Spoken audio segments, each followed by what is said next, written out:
Welcome to Blizzard Fire. We hope this video helps fire up your solution. You'll start with the essentials. Make sure your Office version supports themes and open Word. Once the document is open, go straight to File and choose Options so you can change the interface. You do this to reach the Personalize section where Office theme lives. Make sure you're signed into your Office account if prompted, because some theme settings sync across devices. Now that you're in Options, stay on General.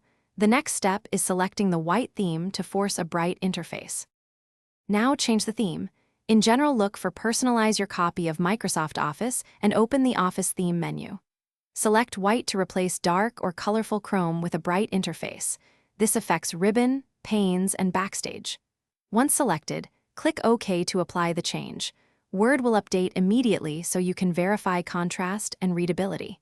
If you want the same look in Excel or PowerPoint, the theme selection applies across Office apps when you're signed in, so you'll get finish by confirming documents view correctly.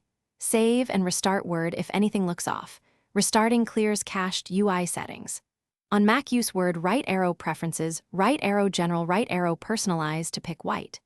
If dark backgrounds remain in reading or focus modes, check Windows or Mac OS appearance settings, because System Dark Mode can override some elements. Switch System Appearance or set Office to use System Theme appropriately. If problems persist, update Office, sign out and back in, or reinstall. That usually resolves stubborn theme conflicts. Thanks for watching. If you found this helpful, don't forget to like and subscribe.